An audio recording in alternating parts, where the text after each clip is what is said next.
In this goal, we are going to be looking at temperature and heat and relating that to molecular motion. So first of all, temperature. This is a review concept. So temperature measures the average kinetic energy of the particles in a substance. Because remember, we talked about how whenever you have a sample, not every particle is going to be traveling the same speed. You end up getting a range, but the temperature measures the average of where those particles are.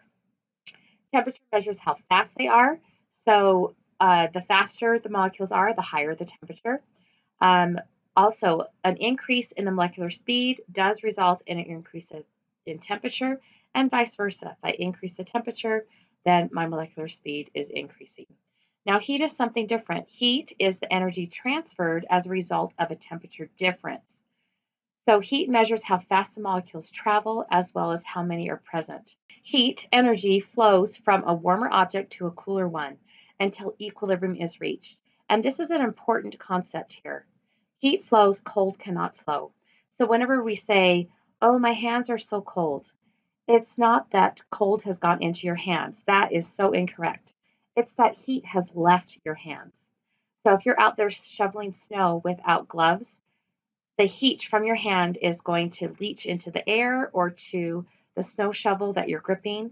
And so the heat is passing out of your hands. Your brain interprets that as my hands are cold. And that's because the heat has left your hands. So again, heat flows, cold cannot flow. Energy is transferred when particles collide. So when you grab your snow shovel without your gloves, here's my fingers, okay? um, what is happening is the heat is leaving your hands and it's going into the atoms of the metal. And it's making those atoms of the metal vibrate faster. And remember, if they vibrate faster, that means their temperature is going up. So you are warming up your snow shovel by not wearing gloves. You need to understand and discuss heat transfers. So let's look at two situations here. On the first situation, we have a winter day and we have some hot cocoa sitting on a picnic bench. What is going to happen with the heat flow? And then the second situation is a summer day and I have an ice cold glass of lemonade sitting on my picnic bench in the hottest day of August. So discuss the heat transfers taking place. So you should discuss it at the molecular level. So what's happening with the atoms or the molecules? So discuss the flow of heat. Okay, so hopefully you took some time and thought about it. If not, stop the video before going on. So looking at this winter day situation and my hot cup of cocoa, I can see heat flow out all different directions from the mug. First of all, I see heat flow out through the top. So my hot cocoa molecules, so my water and whatever else is dissolved in the water, is going to come in contact with the air above it. And I'll just do it in a different color so you can kind of see there. So as those air molecules come in contact with the water, they're going to start vibrating faster. And as they vibrate faster, they will warm up. And so again, the heat will flow until everything's the same temperature. So the heat will continually to leave the top, coming in contact with those air molecules on the top until everything's the same temperature. You also can see heat flowing out through the side. This time I have some glass molecules that are heating up.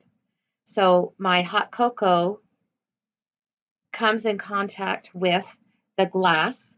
So those glass molecules are going to vibrate and vibrate faster. It's still going to stay a solid. It's not like it's going to melt, but it's just going to vibrate faster in place as a solid.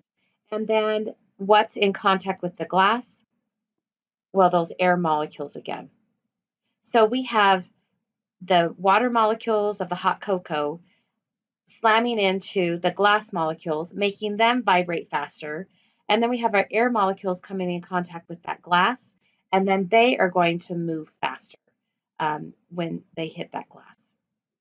We also can describe the heat losing through the bottom.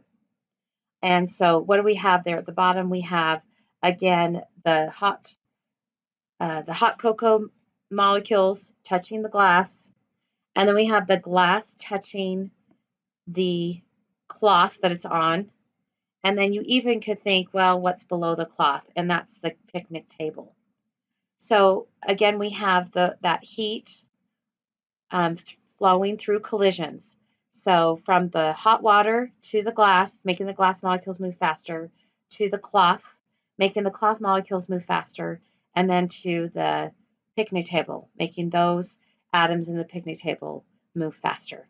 So the heat will flow out, again, from hot to cold until everything is the same temperature. All right, let's look at the summer day. In the summer day, the air molecules are what is warm.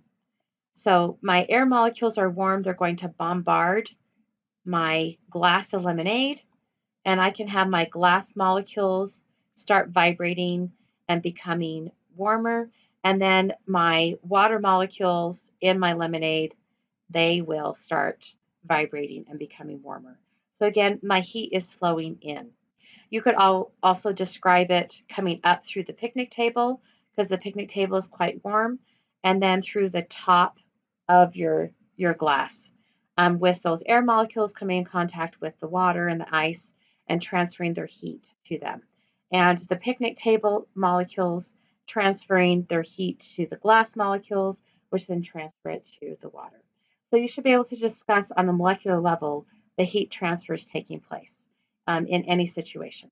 Again, it always flows from warm to cold until equilibrium is achieved, which means that everything's the same temperature. Can it get so cold that all molecular motion stops? Yes, theoretically. We've actually never been able to do it. We've come within a millionth of a degree, which is pretty good in my book. But this point where all molecular motion stops is called absolute zero. And in class, we did a demonstration where we took three different temperatures and measured the pressure. And from that, we extrapolated what the temperature of absolute zero would be. So we looked at some boiling water and we found out that the pressure was about 120. And then we looked at some ice water and we found that the pressure was about 95. And then I took some acetone and added dry ice. And so I had a temperature of about -60, -70, and the pressure was about 75. So we got 3 data points right here. And if we do a best line fit, this is kind of hard to do freehand, but we see that we get a temperature right there as our absolute zero. And we actually did pretty good with our experimental data. The real temperature is negative 273 degrees Celsius. This is absolute zero, the point where all motion stops. So we were measuring pressure in this situation. So when the pressure is zero, that means the molecules aren't hitting the sides of the container. And so we will have this temperature, absolute zero, nothing's moving. Here's a more accurate picture showing how you can extend that line. And so the experiment we did was this one with pressure. You also could look at volume. And we see that, again, absolute zero, you would have zero pressure, zero volume, so nothing's moving. Let's look at converting in the Kelvin scale and degrees Celsius. So these are both ways that we measure temperature in the science classroom. So remember, again, temperature is the measurement of molecular motion. It's the average kinetic energy. We're familiar with many different temperature scales. We're probably most familiar with the degrees Fahrenheit scale, and how they determine the 0 and the 100 and the degrees Fahrenheit is really random. 0 degrees Fahrenheit is the temperature of salt water with ice in it, and the 100-degree mark is basically body temperature. So that's how we got the Fahrenheit scale, which I think is really random. The degrees Celsius scale is based on water, so the freezing point and the boiling point of water. And the Kelvin scale, notice I didn't say degrees Kelvin, it's just Kelvin. It is based on molecular motion. So it is the scientific unit for temperature, and 0 Kelvin is the starting point, and it just goes up from there. So at 0 Kelvin or absolute zero, that's where all molecular motion stops. And one thing between the Kelvin scale and the degree Celsius scale is if you're looking at a Kelvin thermometer, which they don't make, but you're looking at the scale, 1 Kelvin is equal to 1 degree Celsius. So it makes the conversion between Kelvin and degree Celsius very easy. Going from degree Celsius to Fahrenheit is much more complicated. You have to use like fractions in your formula.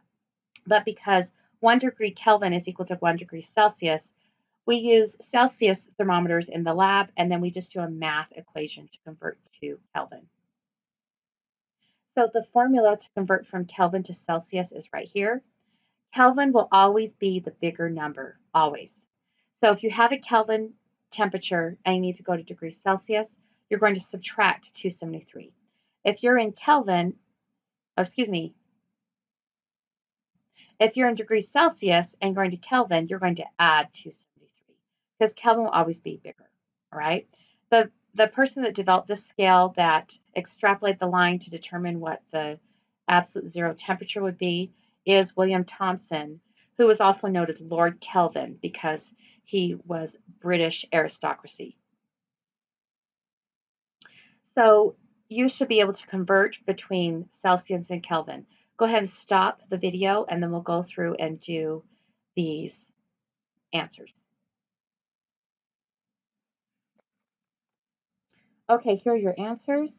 So when you're converting to degrees Celsius, you are going to be subtracting 273 because remember, Kelvin's always bigger. So notice that we can get negative numbers in the degree Celsius scale. In Kelvin, you will never get a negative number. And converting to Kelvin, we're going to be adding 273 to our degree Celsius. So remember, Kelvin will always be bigger.